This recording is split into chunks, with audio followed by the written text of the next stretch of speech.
तक वो खबर शायद पहुंच भी गई होगी। जी हाँ, हम बात के पाठक के तबादला की कर रहे हैं। हालांकि वो पहले ही तय हो गया था। जिस तरीके से के पाठक के फैसले को लगातार एस सिद्धार्थ पलट रहे थे, उससे साफ लग गया था कि अब के पाठक की वापसी नहीं होगी। अगर उनकी वापसी की संभावना रहती तो फिर एस सिद्धार्थ को इतना बड़ा दुस्साहस वो नहीं कर पाते।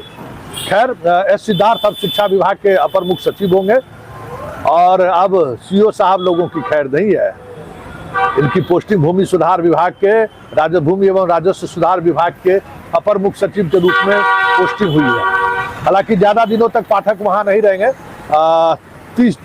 30 जुलाई के बाद ट्रांसफर होना ही है। चीफ सेक्रेटरी अगर का एक्सटेंशन नहीं होता है तो फिर चीफ सेक्रेटरी में प्रमोशन होगा। ऐसे स्थिति में ज्यादा दिनों तक परेशानी का सामना नहीं करना पड़ेगा। लेकिन बड़ी बात यह है कि जिस तरीके से सरकार के पाठक का तबादला किया है और जिस अंदाज में तबादला किया है, ये तय मानिए कि सरकार के सह पर ही पाठक ये सारे काम कर रहे थे, क्योंकि अब जो कुछ भी हो रहा है वो मलहम लगाने का काम हो रहा है। क्योंकि भूमि सुधार विभाग में भेजा जाना संकेत है कि अब वहाँ अब सीओ लोगों की बारी है, अब बीसीएलआर की बारी है।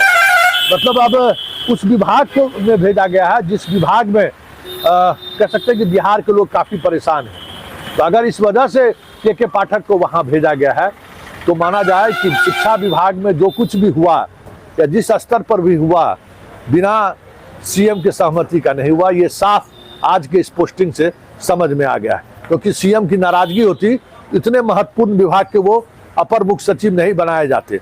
अपने आप में आपको बता दें कि भूमि सुधार विभाग अपने आप में सबसे महत्वपूर्ण विभाग है। और जिस तरीके से दाखिल खारिज के नाम पर और भू माफिया का पूरे प्रदेश में एक अलग तरीके का पैरेलल गवर्नमेंट चल रहा है, उसमें के पाठक को उस विभाग में भेजा जाना कहीं न कहीं नीतीश का पसंद है। नीतीश की नाराजगी नहीं हो सकती है।